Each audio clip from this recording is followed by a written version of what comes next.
जैसे कोई वैष्णव है और उसी की जाति की कोई वैष्णव नहीं मिल रहा है तो क्या वो किसी और जाति का वैष्णव से शादी कर सकता है?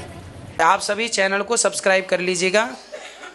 जो भी YouTube पर देख रहे हैं चैनल को सब्सक्राइब कर लीजिए और शेयर कीजिएगा। तो राधे राधे दोस्तों, स्वागत है आपका हमारे YouTube channel reaction by Usha में। बात करते हैं हम आज ऐसी लड़की की जो कि पंडाल में आती है और कहती है गुरुजी हम चौरसिया हैं और हमारी शादी किसी और लड़के से होने जा रही है, तो गुरुजी मैं आपसे ये सुनना चाहती हूँ क्या हम दूसरी जात के लोगों में शादी कर सकते हैं? तो आइए दोस्तों देखते हैं कि इस विषय में हमारे गुरुजी उस लड़की को क्या समझाते हैं। बने रहिए हमारे साथ वीडियो के अंत तक। ये था कि जैसे कोई वैष्णव है और उसी की जाति की कोई वैष्णव नहीं मिल रहा है तो क्या वो किसी और जाति का वैष्णव से शादी कर सकता है? आपको शादी करनी है जी। जो वो लड़का है वो किस समाज का है? जी कोई और मतलब ब्राह्मण क्षत्रिय वैश्य। आप क्या है, ब्राह्मण क्षत्रिय क्या है? जी हम लोग चौरसिया हैं। हाँ, तो फिर वो लोग कुछ और हैं। ब्राह्मण क्षत्रिय वैश्य क्या है वो लोग पासवान हैं। अच्छा, तो देखो हमारे यहाँ जो व्यवस्था बनी है जी। व्यवस्था तो ये है कि ब्राह्मणों का विवाह ब्राह्मण में ही होना चाहिए। इसका साइंटिफिक अभी कारण मैं बोलूंगा। क्षत्रियों का विवाह क्षत्रियों में, वैश्यों का विवाह वैश्यों में, शूद्रों का शूद्रों में। कारण जानते हैं क्यों? कारण इसका बहुत बड़ा ये है कि ब्राह्मणों की परंपराएं ना ब्राह्मण लोग समझते हैं।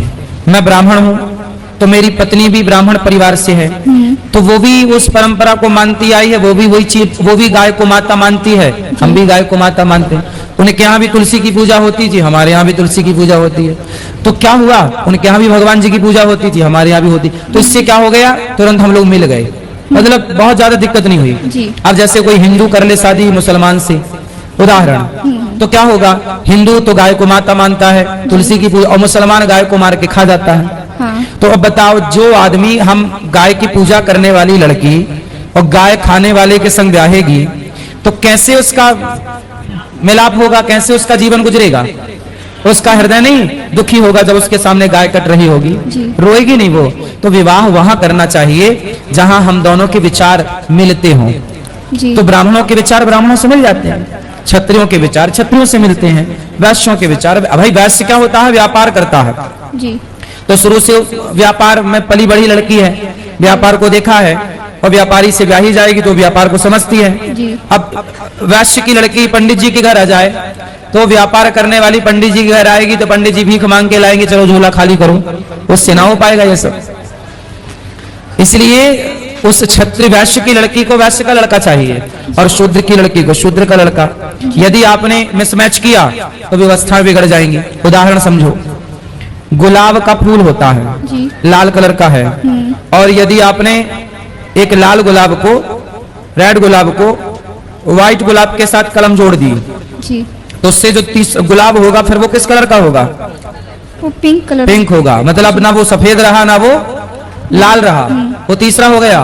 उसी प्रकार जब ब्राह्मण का लड़का होगा और क्षत्रिय की लड़की होगी या वैश्य की लड़की होगी या कोई भी होगा तो क्या होगा, जब पुरुष अलग जाति का, स्त्री अलग जाति का, दोनों का मिलान हुआ, फिर जो तुम्हारी संतान हुई, अब आप बताओ कि ब्राह्मण यदि लड़का है और माँ वैश्य है और उनका जो संतान हुई फिर वो वैश्य होगा कि ब्राह्मण होगा? लड़का क्या होगा, वो बच्चा क्या होगा, वो तीसरा हो जाएगा। व्हाइट गुलाब और रेड गुलाब मिला तो पिंक हो गया।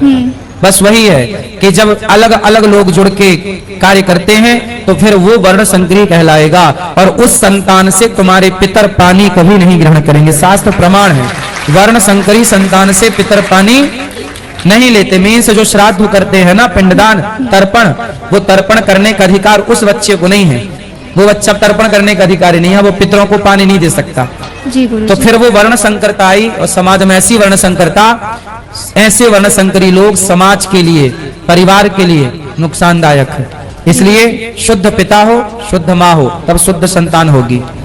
आज आपसे बात करके बहुत अच्छा लगा। आप आसनसोल में आए थे तो वहाँ भी मैं मैट लेने को चाही थी। बात समझ में आ गई आपको? हाँ जी। तो जो आपके रिश्तेदार हैं वो उनको समझा पाओगी आप? हाँ बिल्कुल। तो वो मान जाएंगे?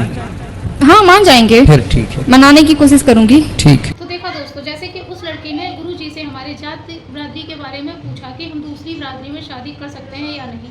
हमारे गुरुजी ने बहुत अच्छे से उसे सारी व्यवस्था समझाई, सारी बातें बताई और जो हमारी दूसरी बिरादरी या कास्ट होती है, ये सब व्यवस्था होती है, सबकी अलग अलग व्यवस्था होती है। जैसे कि हिंदू, मुस्लिम, सिख, ईसाई, हम इनमें अगर शादी करते हैं तो सारी व्यवस्था खराब हो जाती है। तो इस तरीके से हमारे गुरुजी ने उस लड़की को जो भी समझाया उसकी बात अच्छे से समझ में भी आ गई और दोस्तों आपको भी समझ में आ गई होगी। तो आज की वीडियो से आपको जो भी ज्ञान प्राप्त हुआ हो आप हमें कमेंट बॉक्स में कमेंट करके जरूर बताएं। और हाँ, अभी तक अगर आपने हमारे चैनल को सब्सक्राइब नहीं किया है तो हमारे चैनल को सब्सक्राइब कर लें, हमारी वीडियो को लाइक कर दें और बेल वाली घंटी बजाना बिल्कुल ना भूलें। कमेंट में राधे राधे लिखना ना भूलें।